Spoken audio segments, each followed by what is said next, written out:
Help people learn. Help people grow. Help them shift in a new way of understanding how they can change their life in some way with your product. Sell the end result. So marketing is positioning and selling in advance, which means that the better your marketing is, the better you are overcoming objections in your marketing. By the time you get to the sales conversation, a lot of times they're already like, I just want to buy.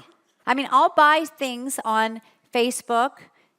How many of you have bought on social media? That cream that gets rid of all your wrinkles, you know? I'm like, oh my God, the miracle cream. I've been looking for this for decades.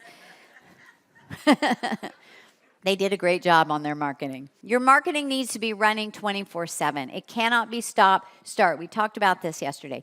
It cannot be that roller coaster. Market, get the customer, service the customer. Oh my gosh, I got to start it again. It has to be going all the time. You need a repeatable system.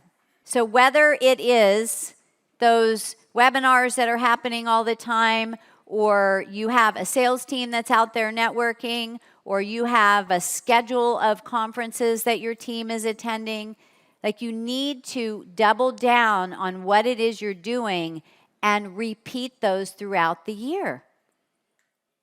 Does that make sense? The right target audience.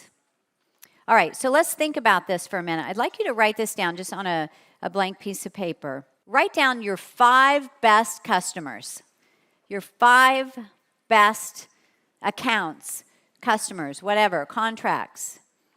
Think about next to each of them, give yourself a little space and write down, why are they your best customers? Examine this because you want more of them. What is it that you like about them? Are they nice? They're nice to work with? That's really a big deal. They actually do what you are offering. They use your products. They pay on time. That's a big one. They tell others about you. What is it that you like about these customers? So go ahead and write that down. What if all your customers were like those 5? Would that be life-changing? I mean, think about it. Remember we talked about your top 20%.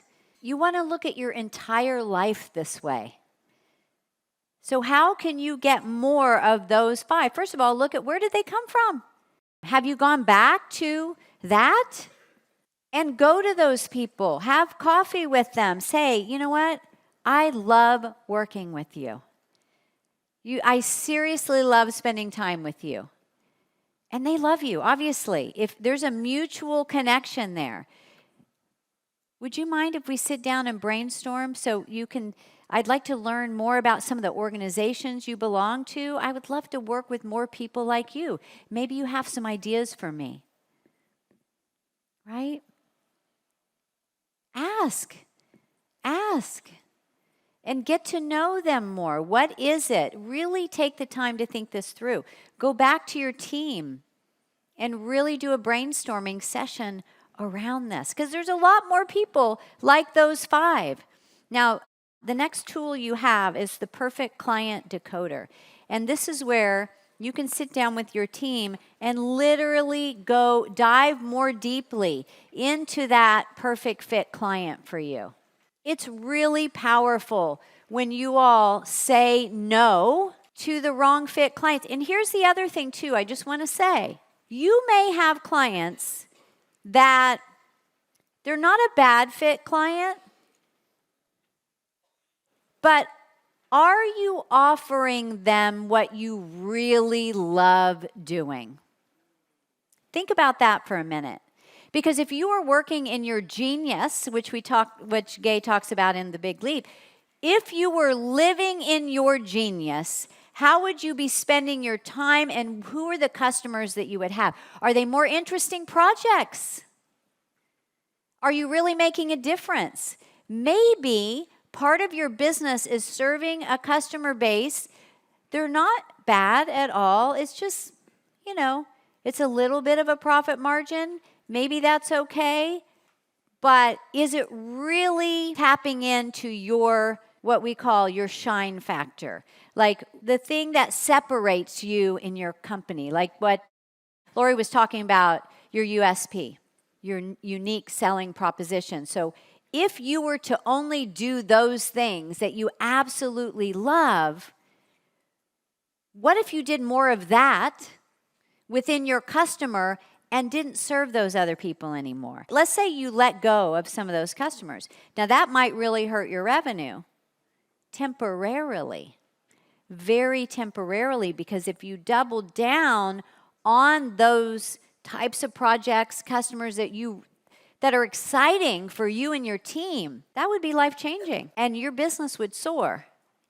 So many people market all of the pieces of their products and services.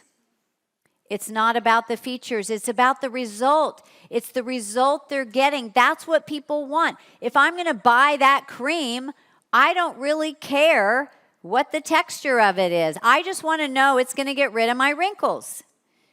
Look at this. This is powerful. Look at the emotion in this. Be the hero you didn't have. Just do it. Wow. Wow. You feel that, don't you? This is Lululemon. This is just the feeling. This is yoga. This is lifestyle. This is who we are. This is the feeling you get when you wear our clothes. Freedom, creativity, power. Move from being transactional to be transformational. How can you shift your marketing to become more impactful, to move people, to inspire people? Build that bond, that connection. Inspire, educate. Education-based marketing. Help people learn, help people grow. You know, our live stream that we've run that's been very, very successful for a long time, I mean, the bulk of it really is helping people to see the possibilities in scaling their business.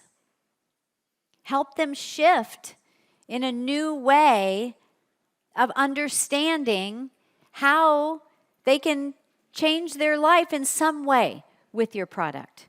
Sell the end result. Coca-Cola is never going to talk about their ingredients, which is probably a really good thing. Oh my gosh, there's so much history if you dive into colas about like drugs, opium, cocaine in there. We make you happy. But they're good at it, I will say. Taste the feeling. Coca-Cola, and they've been around for a really long time, right? It's the feeling, it's the friendship, it's the togetherness.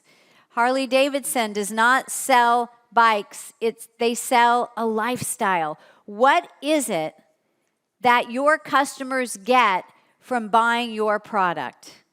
What's the experience? Rolex sells status, not watches, right?